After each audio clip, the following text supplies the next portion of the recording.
교육진단 시간입니다. 방학입니다. 초중고 학생들은 각각 처한 상황에 따라 다양한 방식으로 방학을 보내려고 하는데요.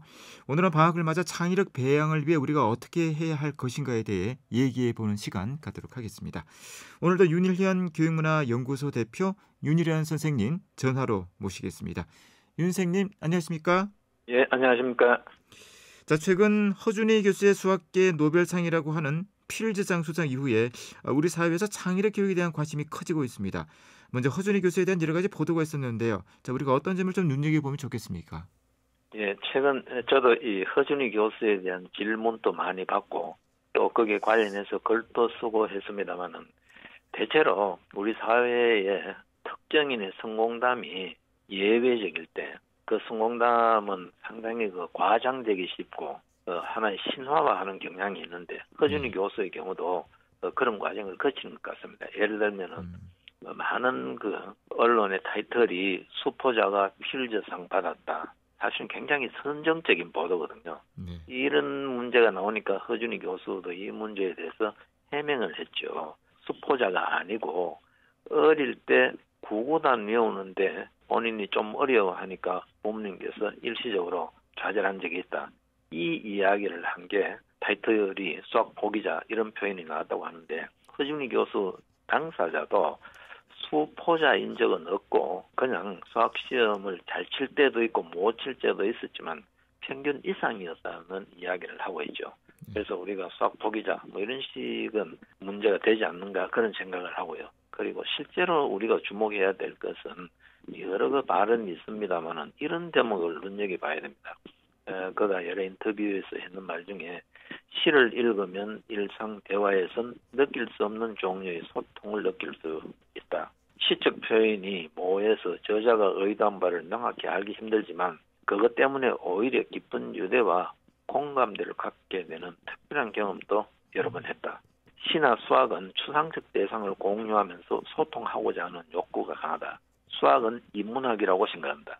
천문학, 물리학 등은 자연이 만든 대상을 연구하는데 수학은 사람이 만들어낸 걸 연구한다.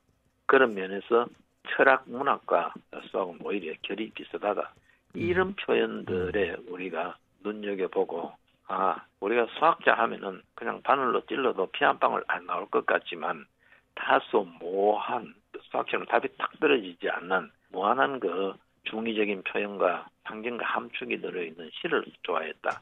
사실 이런 표현들에 우리가 더 집중해서 의도나 그런 습관, 사고가 미친 영향 같은 거를 한번 살펴보는 게 더 바람직할 것 같습니다. 그래서 우리는 어떤 한 특정인의 성공담을 이야기할 때 그냥 겉모습만 보지 말고 이렇게 되기까지 정말 조금 더 차이가 나는 점이 있었다면 어떤 점이 있었던가 이런 것들을 한번 눈여겨보는 게 좋을 것 같습니다. 네. 수학은 인문학이라는 말씀이 상당히 인상적이네요. 표현력과 창의력을 기르기 위해서 평소 어떤 점에 유의해야 하겠습니까? 예, 사실 지금 이 시대의 생존 수단이 어떤 측면에서 보면 표현력과 창의력입니다. 특히 이 표현력이 점점 더 중시되고 있는데 지금 이 시대에는 본인의 생각을 말이나 글로서 제대로 표현할 수 없다면은 일종의 장애라고 할 수 있거든요. 표현력과 창의력은 늘 이렇게 같이 맞물려 가는 것인데요. 꼭 시를 쓰고 소설을 쓰고 이 창작이 아니더라도 우리가 사회생활을 해나가는 데 있어서 아니면 직업적 업무를 수행하는 데 있어서 이 표현력과 창의력이 얼마나 중요한가. 그것을 효율적으로 하기 위해서는 일정 기간 훈련이 필요하다는 것을 우리가 생각을 해야 됩니다. 그래서 저는 특히 이 부분은 청소년기에는 부모님과 자녀가 함께 같이 관심을 가져야 되는 문제라고 생각합니다. 그 1차적인 동기부여는 부모님께 있고요. 그래서 저는 몇 가지를 강조하고 싶은데 먼저 열린 마음으로 생각하기가 중요하다. 열린 생각이란 자신이 옳거나 그러다고 믿는 사실이나 신념이 틀릴 수도 있다는 자세로 생각하는 것입니다. 사회적으로 통용되는 여러 견해에 대한 진실성 여부를 다양한 관점에서 바라볼 수 있는 마음의 태도가 중요합니다.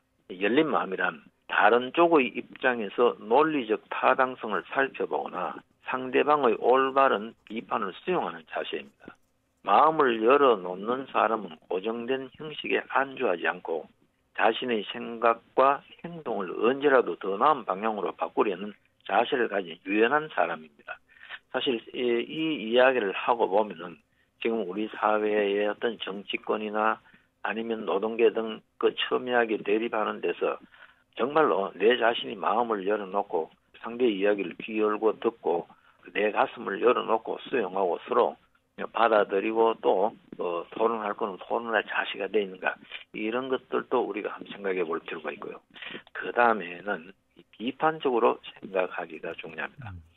비판적 사고는 당연한 것, 자명한 것, 길들여진 것, 자연스러운 것, 정상적인 것, 이 금지된 것, 익숙한 것 등의 거리두기를 통해 의심하는 것이고 어떤 경우에는 저항하는 것이고 그 이유를 묻고 또 묻는 것입니다. 당연하고 상식적이고 모두가 그렇다고 하는 걸 의심하고 거리를 둬보고 또 저항하는 것. 이 자세가 굉장히 중요한데요. 이런 과정을 거치며 자연스러운 것의 그 억압성과 비자명성을 드러내는 것이죠. 이 비판적 사고는 인간으로 하여금 물질적, 정신적으로 자유와 해방을 쟁취하게 하는 그 원동력이라고 할 수 있습니다.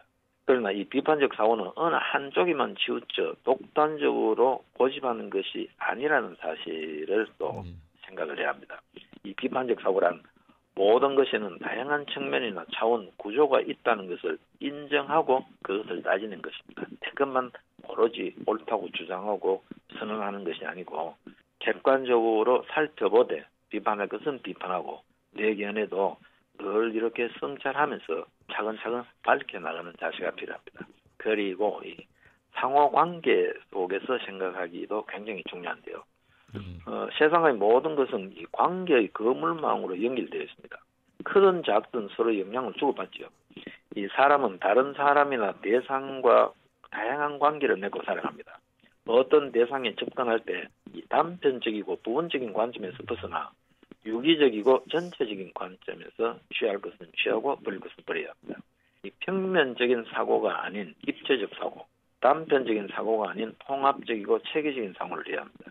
이 관계성에는 상호 의존적 관계, 독립적 관계, 종속적 관계, 이 상하관계, 내적 관계, 외적 관계, 인과관계, 모순관계, 정신적, 물질적 관계 등 수없이 이 관계는 여러 각도와 관점에서 규정할 수 있습니다. 그래서 문제가 되고 있는 대상이 다른 것들과 어떤 관계를 맺고 있는가, 이 관계를 따져보는 습관, 또 그것을 오래 생각하면은 독창적인 문제 해결 능력이 생겨납니다. 이런 것들에 유념하면서 책을 읽고 여행을 하고 주변을 살펴보고 이렇게 하면 좋겠습니다. 예, 항상 배우려는 자세 또 열린 마음이 중요하지 않을까라는 생각이 듭니다.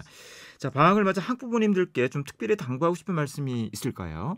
예, 그래서 저는 그래도 방학은 조금 여유가 있으니까 부모님들께서 너무 교과적인 측면에만 2학기 때 수능학습을 해야 잘한다, 이런 교과적인 측면을 좀 떠나서 정량화된 사고의 틀을 벗어나서 좀 자유롭게 살펴보고 관찰하고 좀 느끼고 이런 것들에 온 가족이 같이 좀 힘을 쓰고 또 온 가족이 좀 더 여유롭게 주변과 세상을 살펴볼 수 있으면 좋겠습니다. 그래서 저는 이 방학 동안에 부모님들이 자녀와 함께 좀 자연 속으로, 그리고 서점이나 박물관, 이런 평소 학교 생활에서 하기 어려운 것들을 이 방학 기간에 한두 가지라도 정해서 경험하고 실천하면 좋겠습니다.